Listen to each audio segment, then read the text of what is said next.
ډاکټران دا وایي چې په خپلوانو کې نکاح کول د انساني صحت لپاره ښه نه دي، ځکه چې د دې د وجې نه بیماریانې جوړیږي او دا بیماریانې بیا وروسته ماشومانو ته هم رانقل کیږي.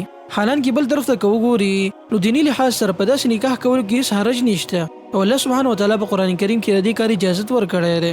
نو دلته بعضې خلک دا تپوس کوي چې هر کله په خپلوانو کې نکاح کول صحت لپاره ښه نه دي، یو نقصان دیح کار دی، نو بیا الله دا جایز کړی ولې دی؟ نن به موږ په ژور انداز کې د دې سوال جواب کوو. نو راځئ زموږ سره.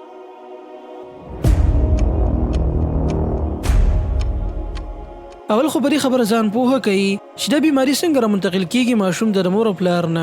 دا خبره خو واضحه ده چې ماشوم د مور په رحم کې د ایګ او سپرم نه جوړیږي. ماشوم د 40 کروموسوم ضرورت وي، په دې کې 23 کروموسوم د پلار د طرفه راځي په سپرم کې او 23 د مور د طرفه. نو د دې پر یوځای کېدو سره 40 کروموسوم برابر شي، بیا د دې نه د ماشوم د شنما کیږي. اوس که د سړي په خاندان کې چېرته یو بیماری وي او دا سړی په خپل خاندان کې وي زنانه سره نکاح وکړي، نو په دې ځای کې ډېر چانسز دا پیدا کیږي چې دا ماشوم به هم د دغې بیمارۍ ښکار کیږي، کوم چې د مور او پلار په خاندان کې خوره شوې ده.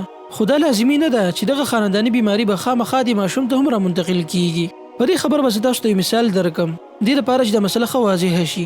مثال په طور د ماشوم مور پلار دی، پلار یې د ونې نه دنګ دی، مور یې چیته ده. لکه د پلار په بدن کې کیپیټل ټي دوه موجود دي په تعداد کې، دلته دا کیپیټل ټي عبارت دی د دنګوالي نه، او د مور په بدن کې دا دواړه سمال دي او دلته د سمال ټي عبارت دی د چیتوالي نه.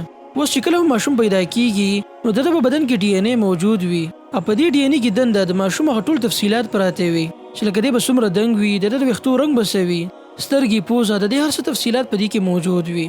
نو دغه شان په دې کې د مخکې نه دا کوډینګ هم شوی چې دا ماشوم به دنګ وي یا چیت. نو اوس ماشوم چې جوړیږي په رحم کې نو یو کیپیټل ټي پلار د طرفه راشي، بل ټي مور د طرفه یعنی سمال. د دې مطلب به دا وي چې دا ماشوم به د قد نه دنګ وي، لیکن چیتوالی به د بدن کې پټ پروت وي، ښکاره به نه وي. یعنی د دې ماشوم بدن ته هغه دواړه خصوصیت راغلي دي د مور او پلار نه، لیکن دا یو خصوصیت یعنی دنګوالی د بدن کې ښکاره شوی دی، او د دویم خصوصیت چیتوالی به کې نه دی ښکاره شوی، هغه کې پټ دی.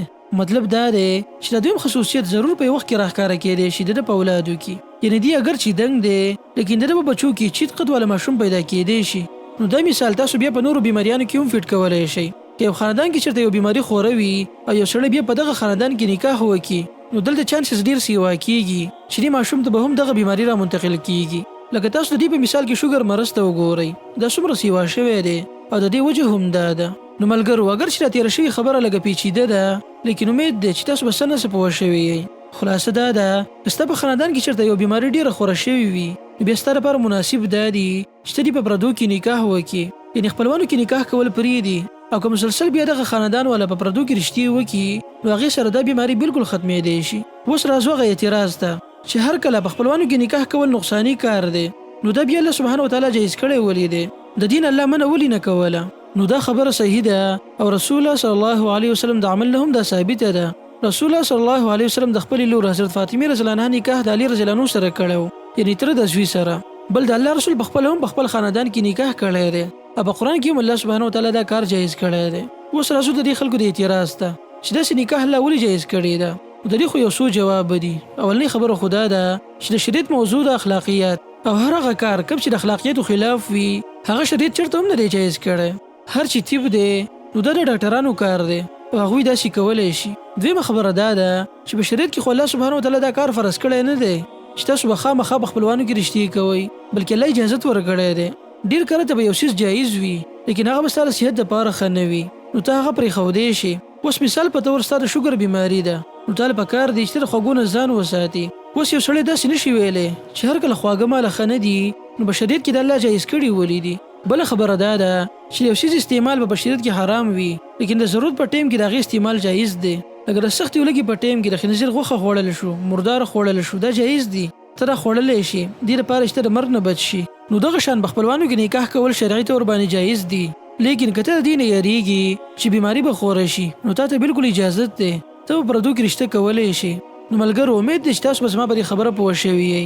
کله چې مسلسل او همیشه په خپلوانو کې نکاح کیږي نو هغې د وجې نه دغه نقصانات پیدا کیږي.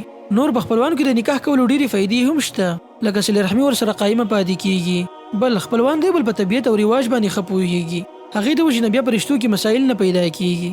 خلاصه دا ده چې جسماني طور باندې په پردو کې نکاح کول فایدهمند ثابتېدلی شي. بعضې سلفونه هم دا نقل دي چې هغوی به خلکو ته په پردو کې د نکاح کولو ترغیب ورکوو، لکه عمر رضی الله عنه باره کې راځي چې هغه ورځ د بني سایبه قبیلې والا سره میلاو شو. هغوی ته دا ووی چې تاسو ولې داسې کمزوري یې، تاسو په پردو کې نکاحونه وکئ دې لپاره چې تاسو اولاد صحتمند وي. بل د امام شافعي رحم الله نه رانقل دي هغه به داسې ویل چې کوم خلک همیشه په خپلوانو کې رښتې کوي او په پردو کې نکاحونه بالکل پرېږدي نو د دې خلکو نه احمق او قمقل اولاد پیدا کیږي. نو ملګرو دې ځای کې چې قرآن او ساینس کم نظر دی هغه تاسو ته بیان شو. امید دی چې تاسو پوه شوي یئ.